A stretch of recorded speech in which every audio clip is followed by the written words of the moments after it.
Olá, eu sou a professora Andréa Mendes e quero hoje conversar com você sobre alguns tópicos importantes da história mundial que nós vamos resgatar, retomar em 5 minutos de história. Tá pronto? Então vamos lá.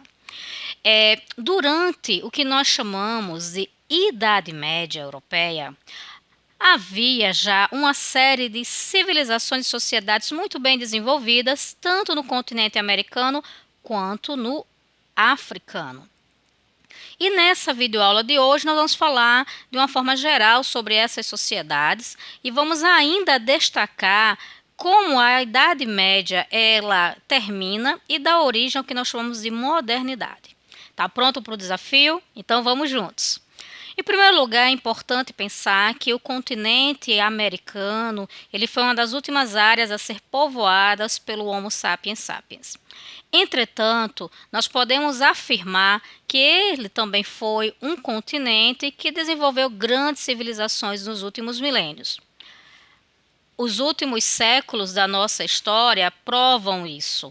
Afinal de contas, apesar da anterioridade do homem e da mulher no nosso continente, apenas nos últimos 600 anos nós vamos ter o desenvolvimento de grandes civilizações e sociedades.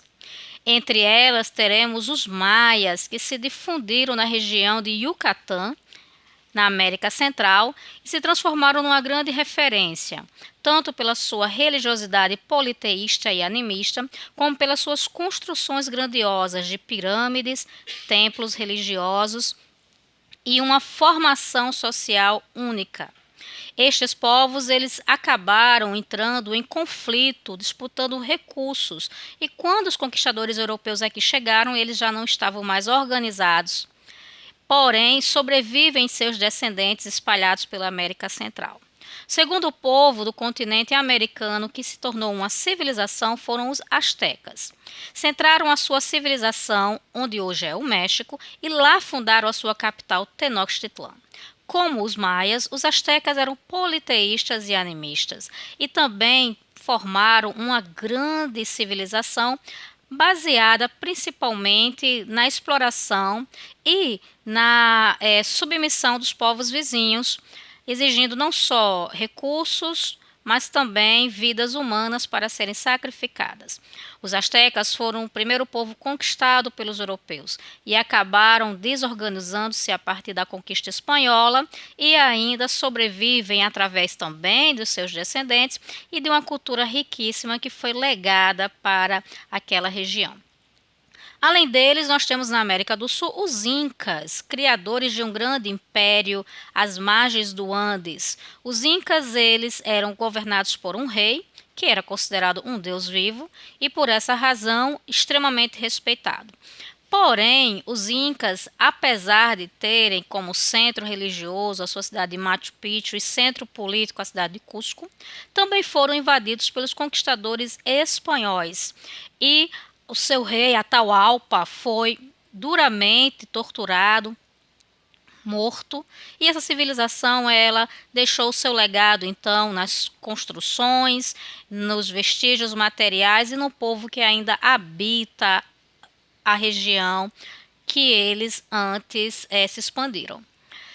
Ainda temos então o caso do Brasil com os tupis, que são os povos do litoral, povos agricultores, pescadores, que começam então o contato com o branco colonizador, com os primeiros portugueses, depois espanhóis, franceses, holandeses, e assim nos legam uma cultura vastíssima, mas que foi bastante dilapidada pela presença da cultura católica cristã europeia.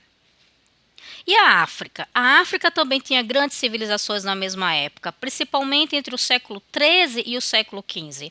Os africanos conheceram o reino de Mali, uma grande civilização no coração da África, mas também conheceram o reino dos Bantus, chamado Reino do Congo, e também conheceram as áreas dominadas pelos Iorubais. Bantus e Iorubais são nações que estiveram presentes na história brasileira, infelizmente através do processo de escravização. Homens e mulheres que em suas terras eram sacerdotes, príncipes, guerreiros, agricultores, artesãos, foram transformados em escravos e trazidos para o nosso país, principalmente no início da modernidade, e assim, apesar de todo o sofrimento, nos legaram importantes contribuições culturais, seja no campo da arte, mas também das religiões de origem africana, entre elas o candomblé. Então, espero que vocês tenham compreendido essas duas regiões, das suas contribuições para a modernidade, e assim possamos então no próximo momento discutir como é que a modernidade se concentra e se constrói lá na Europa. Obrigada por ter assistido, espero você então na segunda parte desse vídeo. Um forte abraço, tchau, tchau.